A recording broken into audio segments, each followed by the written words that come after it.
लहान बाळ जसं खेळतंय, लहान मुलं जे खेळतात तसं जर गणपती खेळत असेल तर त्याचं पोस्टर काय असेल, तर तो कसा दिसेल, तर मी ते स्केच करून ठेवायचो आणि मग ते माती कामात उतरून मग तसं ते सुरुवात होऊन गणपती बाल रूपात तो तुम्हाला बघायला मिळतो. गणपतीबद्दल ना लोकांच्या मनात एक श्रद्धा असते की त्यांना असं गणपती म्हणजे टिपिकल अशाच प्रकारचा असावा वगैरे, ही पूर्वंपार चालत आलेली एक श्रद्धा आहे त्यांची. अशा वेळी लोकांच्या कुठेतरी भावना दुखावतील का, अशी तुम्हाला भीती नाही का वाटली हे असे प्रयोग करत असताना? इको फ्रेंडली गणपती ही काळाची गरज आहे का? काय वाटतं तुम्हाला त्याबद्दल? काळाची गरज ऑब्विसली झाली आहे आता ती, कारण हा उत्सव खूप वाढलाय. तर इको फ्रेंडली हा कसा आहे माहितीये का, प्रत्येकाचा स्वतःचा कॉल आहे. तुम्हाला वाटतंय ना, म्हणजे तुम्ही जर अवेअर आहात की निसर्गाला हानी करायची की नाही, मला फक्त पैसे कमवायचे आहेत की देव माझा सुरक्षित विसर्जित झाला पाहिजे, ही कल्पना तुम्हाला कशी वाटते? तुम्हाला स्वतःला प्रश्न विचारला गेला पाहिजे. मला ते विडंबन आवडणार नाही. जनरली उंदीर हा काळा असतो, इथे पांढरा काय हो? खरं तर तुम्ही एवढं बारकाईने प्रत्येक मूर्तीवरती सुंदर काम करता, बाप्पाचं विसर्जन होणार असतं, पण तुमच्या मनात अशी खंत कधी आली नाही का की मी एवढं काय म्हणतात ते मॅन्युअली प्रत्येक वरती काम केलं आणि आता ही माझी मूर्ती विसर्जन होणार आहे? शेवटची मूर्ती जेव्हा जाते ना तेव्हा असं आपसूक, म्हणजे असं वर्षभरीचे सगळे गणपती आम्ही गणपतीमध्ये असतो आणि आता एकही मूर्ती नसते, ते जरा थोडं गदगद व्हॉल्यूम असा खाली होतं, ते इमोशनल व्हायला होतं. नमस्कार, मी वयम मासिकातनं क्रांती. मध्यंतरी एक गाणं खूप हिट झालं होतं आणि व्हायरलच झालं होतं, ते तुम्ही ऐकलं असेल की एक तरी मोदक खातू गणुल्या रे बाप्पा गणुल्या रे, पार्वतीच्या गोलू मोलू सोनुल्या रे. खरंच या गाण्याप्रमाणे ना इथे आम्ही आल्यानंतर ज्या मूर्ती बघतोय ना, ते अगदी पार्वतीचे की नाही छोटेसे बाळ आहेत आणि किती सुरेख. तुम्ही बघत असाल माझ्या मागे सुद्धा खूप सुंदर मूर्ती आहे. तर या मूर्ती ज्यांनी साकारल्या आहेत ते त्रिमूर्ती आर्ट्सचे विशाल शिंदे यांचं आपण 2018 साली वयम मध्ये एक छोटंसं आर्टिकल प्रसिद्ध केलं होतं आणि कव्हर सुद्धा त्यांच्याच या मूर्तीच्या फोटोचं होतं. तर आज आपण त्यांच्याशी युट्यूबच्या माध्यमातून सविस्तरपणे संवाद साधणार आहोत.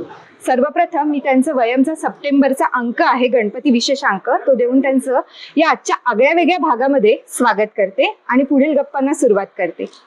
हे घ्या सर. धन्यवाद. थँक्यू. तर गणपती विशेष या भागामध्ये आज आपण गप्पा मारतोय विशाल शिंदे या सरांशी. ऍक्च्युली आम्ही यांच्या या मूर्ती बघून एवढे भारावून जातो ना की दरवर्षी काही ना काहीतरी नवीनच आम्हाला बघायला मिळत असतं. तर एकंदरीत त्यांचा हा प्रवास कसा सुरू झाला त्याबद्दल आपण जाणून घेऊया. सुरुवातीला मी विचारेन तुम्हाला, तुमचं बालपण कसं होतं आणि बालपणापासून तुम्हाला हे सगळं बनवण्याची आवड होती का, आणि कसं म्हणजे एकंदरीत या कलेकडे वळलात कसे तुम्ही? आम्ही चाळीत राहतो आणि बाबा म्हणजे मिल कामगार आहेत, म्हणजे होते आहेत भाऊ, म्हणजे मिल मध्ये काम करत होते. ते मिलचं काम सांभाळून गणपती करायचे. मूळ सुरुवात त्यांच्याकडून झाली. मला लहानपणापासून माझी आई सांगते असं की लहानपणापासून तू खेळायचाच पण बाबांबरोबर जास्त असायचं, गणपतीचं काम चालू असताना. मी लहानपणापासून माती माझ्या हातात होतीच. माझे आमचे सर आणि माझ्या घरून पण मला एवढं प्रोत्साहन होतं की तुला काय करायचं ते कर. तर आमच्या लेनवाला मॅडम होत्या शाळेतल्या, तर त्यांनी मला खूप प्रोत्साहन दिलं चित्रकलेच्या बाबतीत. मग चित्रकलेची मला आवड तिथून निर्माण झाली. मग चित्रकलेची आवड निर्माण झाली तशी मग मी हळूहळू जसं मोठं होत गेलो, असं ठरवलं की आपल्याला करिअर करायचं तर चित्रकलेत करायचं. आणि त्यावेळी जॉन फर्नांडिस, वासुदेव कामत यांच्या चित्रांचा प्रभाव माझ्यावर खूप होता. मग त्यामुळे मी पण एक पक्क केलं की आपण जे मध्ये जाऊन रीतसर चित्रकलेचं शिक्षण घ्यायचं. तसं मग 10वी नंतर मी 96 ला 10वी झाली, 98 ला मी जे मध्ये 10वी BFA साठी ऍडमिशन घेतलं. आणि मग तिथून मग BFA म्हणजे माझं कॉलेजचं शिक्षण, डिग्री झाली आहे पेंटिंग मध्ये. पण लोक मला विचारतात तुझं पेंटिंग केलं असताना तू स्कल्पचर कसं काय चांगलं करतो, मातीकाम बघून. बरोबर. मग मला पण त्याचा मी तसं सांगितलं की लहानपणापासून माझी माती हातात होती, तेव्हा मातीचं कुतूहल नव्हतं मला चित्रकला शिकायची होती. त्यामुळे मी ला चित्रकलेच्या शिक्षणासाठी BFA ला पेंटिंग मध्ये ऍडमिशन घेतलं.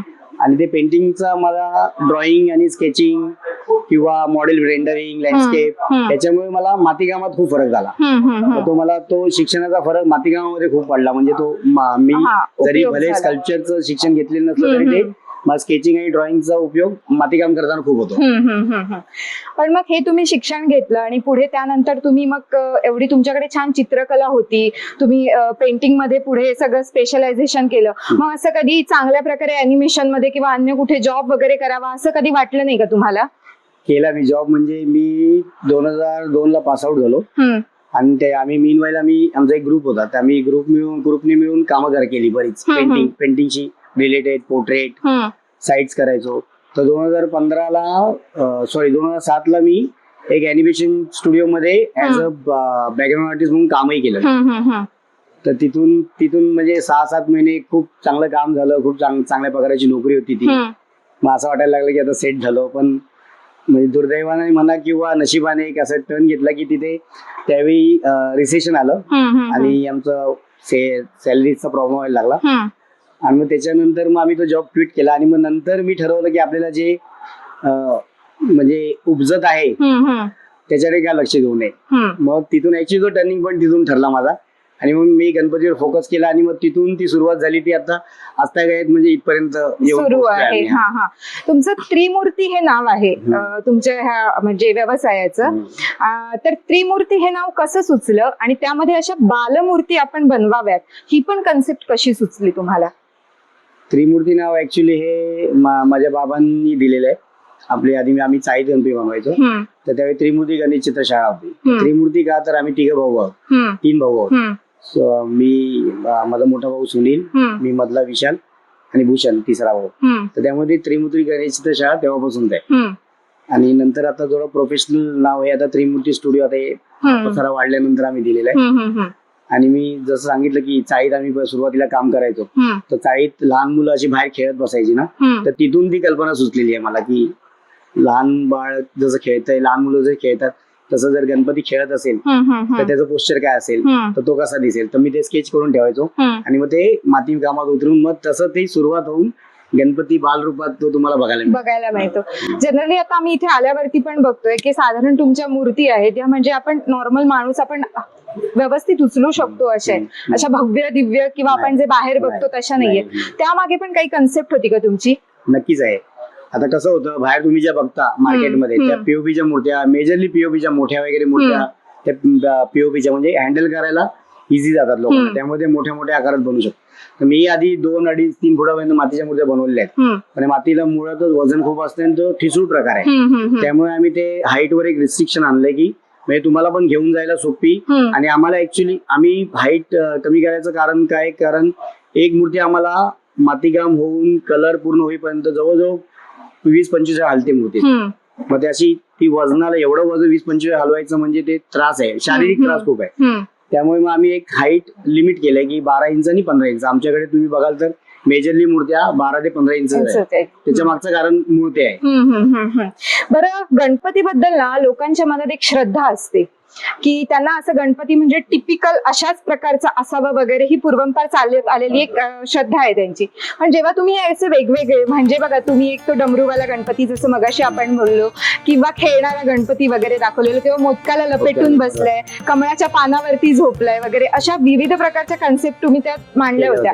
पण अशा वेळी लोकांच्या कुठेतरी भावना दुखावतील का, अशी तुम्हाला भीती नाही का वाटली हे असे प्रयोग करत असताना? नाही, कसं आहे, आता तसं वर्ग, आता आपला जो समाज आहे तो बऱ्याच वर्गामध्ये वाटलेला आहे. म्हणजे काहींना ते आवडले आणि काहींना ते नाही पडलं. जे आता स्पेशली जुने लोक जे आहेत ते म्हणजे 50s 40s ची लोक, त्यातला बराच वर्ग असा आहे की त्यांनाही आवडलं. तर ते आपल्या आपल्या आवडी निवडी आहेत. मग मी त्यांच्या बाजूनेच होतो, ज्यांना आवडलं त्यांच्यासाठी केले मी. त्यांच्या आता सगळ्यांना आपण समजू शकत नाही, बरोबर. त्यामुळे मी त्या गोष्टीकडे जास्त लक्ष नाही, ज्यांना आनंद घेता आला त्यांच्यासाठी केले ते. बरं, तुम्ही यामध्ये कोणत्या प्रकारची माती वापरता आणि किती काळ काम चालतं साधारण, आणि कधीपासून सुरुवात होते या तुमच्या कामाला?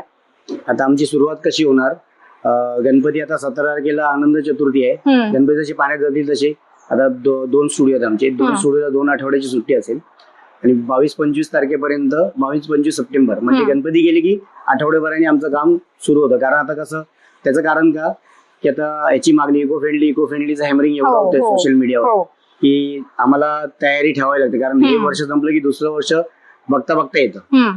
त्यामुळे आम्हाला ते नियोजन वर्षभराचं लगेचच करावं लागतं. कारण काम सुरू करतो तर लगेच मागीचं काम सुरू होतं. म्हणजे पहिलं मागी काम गणपती मागी गणपती सुरू त्याच्या होतं. पण ऑर्डर हो, त्याच्या पण 70-80 गणपती असतात. त्यामुळे आम्हाला वर्षभर गणपतीची तयारी करावीच लागते. आणि त्यांचं आमचं प्री बुकिंग असतं. मागीचं बुकिंग आता लगेच गणपती गेले की सुरू होईल. सुरू होतं आणि मागीचं गणपती बसले की आमचं चतुर्थीचं बुकिंग सुरू होतं. बरं, आणि हे तुमचे महाराष्ट्रभर सगळीकडे गणपती जातात ना, मग हे आता आम्ही जे पाठवताना तुम्ही इथे बघितलं लाईव्हली पॅकिंग मध्ये, तर असे लाकडाचे बॉक्स आणि त्याच्यामध्ये तुम्ही थर्माकोलचे बॉल्स वगैरे टाकतात. म्हणजे ते कसं, ती पण सांगा ना, असं व्यवस्थित टिपिकल पाठवताना त्यामुळे काही मूर्तीला त्रास होत नाही, हा त्या मागचा उद्देश आहे. मग ते कसं, म्हणजे हे पण तुम्ही ते बॉक्स पण तेवढे तयार करत असाल त्याच्यासाठी? हो, आता हे स्पेशली तुम्ही जे पाहिले ना बॉक्सेस, ते महाराष्ट्र बाहेर, मुंबईच्या बाहेर त्यांच्यासाठी आहेत. कारण मुंबईतली लोक नेतात, जे लोकल आहे ते इझिली कॅरी करतात. तर ते काही इजा होणे, कारण त्यांचं कसं असतं, आमच्या त्रिमूर्तीमध्ये नंबर भरपूर वर्षांनी लागलेला असतो. टर्न खूप उशिरा आलेला असतो. त्यामध्ये बाप्पा एकदम सुखरूप पोचावा ती दक्षता घेण्यासाठी आम्ही म्हणजे त्याच्यासाठी ते आम्ही बॉक्स, आणि आम्ही अजूनपर्यंत काही कंप्लेंट नाहीये. व्यवस्थित तुम्ही पाहिलं ना, प्रॉपर लाकडाचा बॉक्स आहे, खाली थर्मोचं पॅकिंग आहे, थर्मोकॉलचे बॉल आहेत, आणि व्यवस्थित पोहोचल्यावर लोक व्हिडिओ पाठवतात की आम्ही सुखरूप सुखरूप आला. त्यासाठी नियोजन किती वर्ष लागतात साधारण बुकिंग मिळायला एखाद्याला?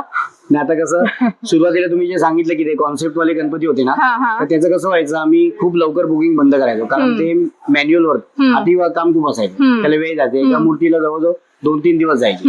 आता हे कसं, एकच मूर्ती तुम्हाला जर 10 जणांना पाहिजे तर ती मोडलीच पॉसिबल आहे. सेम मूर्ती हाताने बनवणं आणि वेळ पण लागेल. त्यामुळे आता मल्टिपल झाल्यामुळे मग त्याचं बुकिंग लोकांना म्हणजे रिचेबल आहेत लोक. आता पहिले खूप लिमिटेड असायचं, 280-250 एवढेच करायचो, हाती करायचो.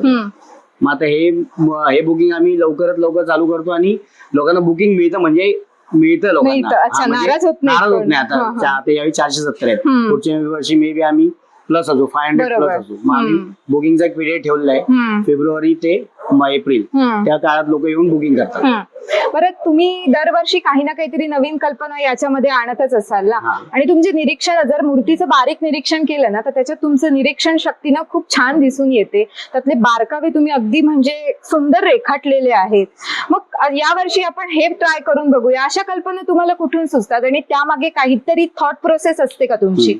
नक्कीच असते, कारण मी जसं सांगितलं की गणपती गेले त्या आठवड्यापर्यंत आमचं लगेच गणपतीचं काम सुरू होतं. म्हणजे तसं बघायला गेलं तर आम्ही वर्षभर आमचं नियोजन आणि इन्व्हॉल्वमेंट त्याच्यात असते. त्यामुळे नक्कीच काही ना काही आयडिया हिट होत असते की यावेळी हा प्रयोग करूया, यावेळी ही रंगसंगती वापरूया, हे टेक्स्चर वापरूया. मग ते नियोजन झालेलं असतं. मग ती कल्पना बोलू ना, जसं आमची इन्व्हॉल्वमेंट आता पण इन्व्हॉल्वमेंट आमची आहे पूर्ण. गणपती पाण्यात गेल्यानंतरची पण सुरुवात आमची लगेच आठवड्यापर्यंत झालीच असणार. त्यामुळे आयडिया सुचत असतात आणि आम्ही इम्प्लिमेंट करत असतात. ओके, आता तुम्ही म्हटलं की गणपतीचं विसर्जन झालं की तुमचं लगेच सुट्टी घेऊन काम सुरू होतं.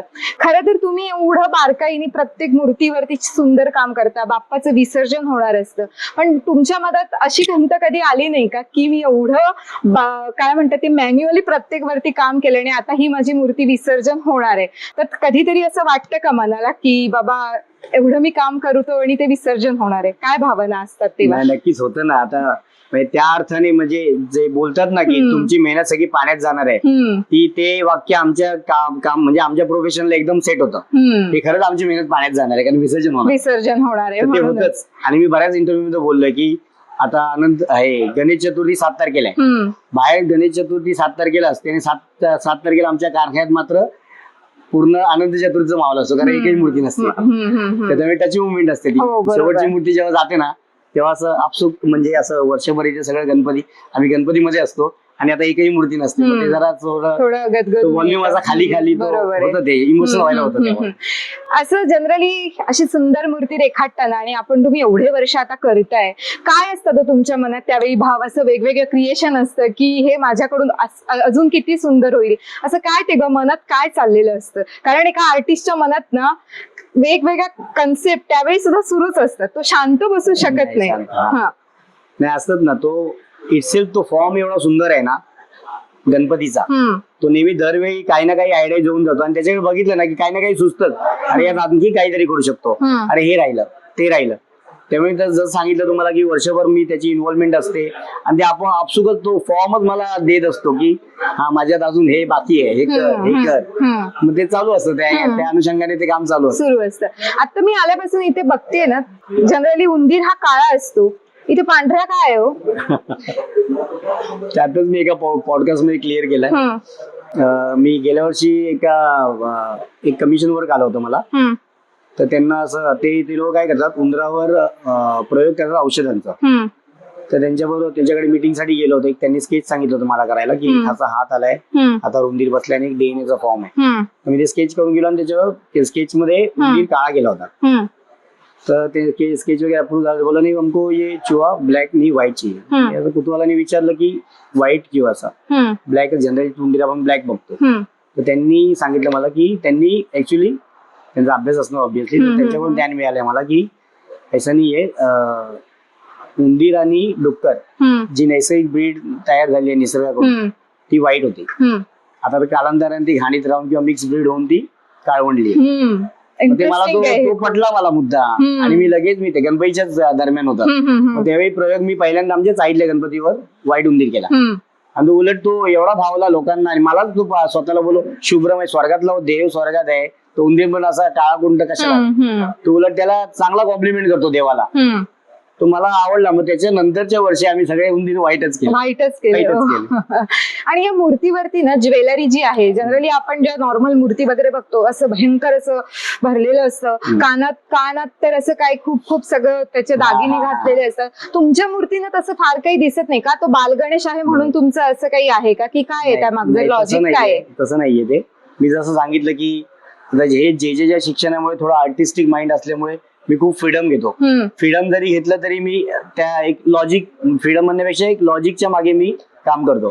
आता ऑब्विस आहे की गणपती जो देव आहे तो सोन्यासारखा आहे मूळ, त्याला सोन्याची काय गरज ना. आता हे तर आपण वर्णन ऐकलंय किंवा चित्र बघितले आहेत, त्यामुळे लोकांना तो रत्नजडीचं मुकुट शोभतं बरं असं वर्णन आहे.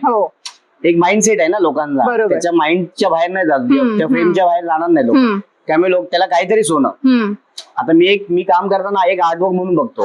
तर त्याला आता त्याच्या ड्रेपरी आहे, फर्निचरचं काम आहे, टेक्सटाईलचं काम आहे, तसं ते मेटल म्हणून बघतो मी त्याला. त्यामुळे त्याला ते त्या आर्टवर्कला जेवढं साजेसं पाहिजे त्या रेशोला तेवढं दागिने माझं काम बघाल तर त्या रेशो मध्येच असेल, अति नाही. कारण मेन आपलं मुख, त्याचं शरीर म्हणजे नजर प्रॉपर टॉप टू बॉटम व्यवस्थित ट्रॅव्हल होऊन आनंद मिळाला पाहिजे. मी या लॉजिकवर काम करतो. त्यामुळे तुम्हाला ते ज्वेलरी वगैरे मिनिमल एकदम दिसतं. आणि आता तुम्ही जे कानाचं बोलले, आता कानात ते आहे हे मुख गजाचं, हत्तीचे कान एवढे पातळ असतात आणि ते सतत हालचाल करत असतात.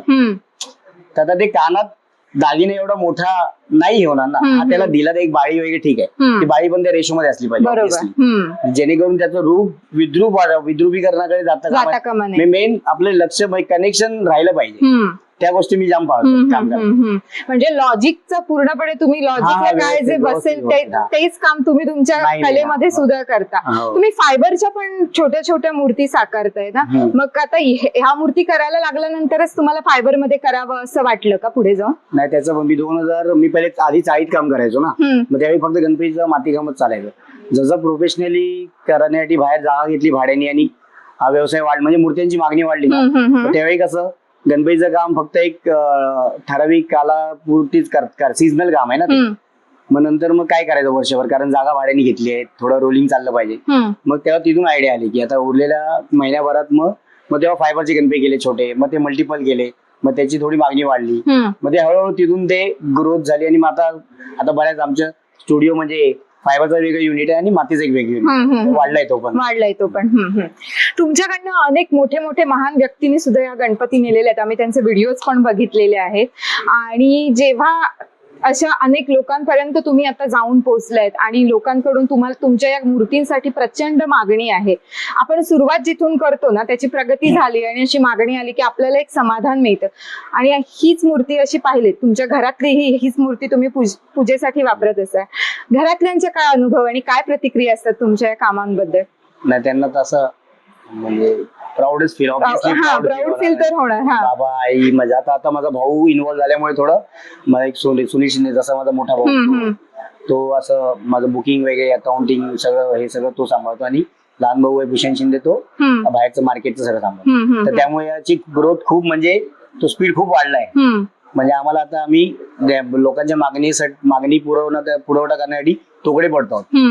मग ते प्राऊड फील होतात. मग कुठे बोलता तुम्ही विशालच्या बाबा का, त्यांना असं प्राऊड फील होतं. आणि बाबाही तुमचं ते काम करत होते बाबा त्यामुळे मूळ मूर्तिकार बाबा त्यांचे आमचे मेन गुरु बाबाच आहेत ना, त्यांच्याकडून आलेले आहे. मग त्यांना आईला घरच्यांना ऑब्विसली माझ्या सेवळींना सगळे नातेवाईक आहेत ना, त्यांना असं विशाल शिंदेचा भाऊ का तू, त्यांना असं प्राऊड फील. आता तुमच्याशी बोलताना ना एक मूर्ती माझं फार लक्ष वेधून घेते. इथे तुमच्या मागे एक मूर्ती मी पाहते, त्याला तुम्ही गजाचं रूप प्रत्यक्ष म्हणजे जशी हत्तीचा जो कलर असतो आणि ते केलाय. ही या वर्षीची नवीन कन्सेप्ट आहे का तुमची? नाही नाही नाही, ती खूप जुनी कन्सेप्ट आहे. 2010 मध्ये मी असे वेगवेगळे प्रयोग करत होतो. तर त्या वर्षी मी असं वाचण्यात आलं किंवा माहित नाही, सबकॉन्शियस माइंड मध्ये होतं की गणपतीचं वर्णन आपल्याला माहित आहे की त्याचं गजाचं शिर आहे आणि शरीर मानवी आहे. मला हा प्रयोग कुणी केलेला नव्हता, तर मी माझ्या घरच्या गणपतीवर प्रयोग केला पहिला, की लोकांना ऑड वाटू नये ना म्हणून इतरांवर प्रयोग करा. मी घरच्या मूर्तीला काय बोलणार नाही, तर मी घरच्या मूर्तीवर 2010 मध्ये तो प्रयोग केला आणि तो एवढा सक्सेसफुल झाला की तो मिसमॅच पण नाही वाटला. लोकांना आपलं असं वाटलं, बोला अरे हे तर ओरिजिनल रूप आहे गणपतीचं, आणि ते लोकांना आवडलं. ते आवडलं म्हणजे मी सांगतो मला 2010 नंतर आता 2024 झाले, 14 वर्ष, मग एकही वर्ष असं नाही की ते गजबुक माझ्याकडे नाहीये. एवढी त्याला मागणी आहे. आणि मला तिथे एक ना छान असं सदरा वगैरे घातलेला, सदरा धोतरवाला व्हाईट बाप्पा पण दिसतोय. ती कन्सेप्ट कुठून आली तुम्हाला? ती ऍक्च्युली माझ्या बाबांनी केली. माझ्या बाबा आमच्या घरची मूर्ती आमच्या घरची मूर्ती दरवर्षी बाबा करतात. मग बाबांना जशी वाटेल, आता ती बघाल ना तर तुम्ही जुना काळ आठवेल तुम्हाला, 90s 70s म्हणजे बाबांची स्टाईल आहे आमच्या ती. ओके, त्यांनी ती साकारली. बाबांनी साकारलेली. बाबांनी आमच्या घरची मूर्ती. तुमच्या घरी गणेशोत्सव कसा असतो? असं रेग्युलरच असतो. म्हणजे डेकोरेशन्स वगैरे मोठ्या काकांकडे बसतो गणपती. असं जसं पारंपरिक सगळीकडे उत्सव साजरा केला तसं असतो. मला त्याच्यात इन्व्हॉल्व होता येत नाही जास्त, कारण मी 10 दिवस याच्याकडे जा त्याच्याकडे जा, त्याच्यात.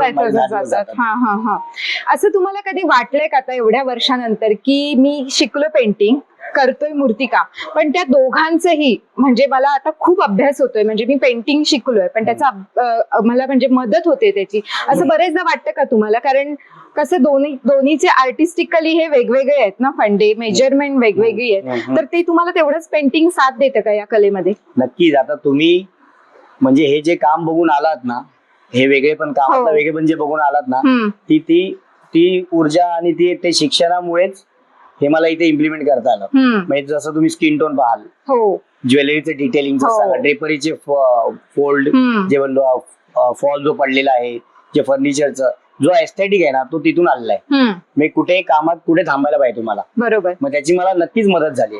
ती पॅलेट माझी जी बघताय ना, ती पेंटिंग मुळे तयार झालेली आहे. कारण आम्ही लँडस्केप केले आहेत, लाईव्ह पोर्ट्रेट केले आहेत.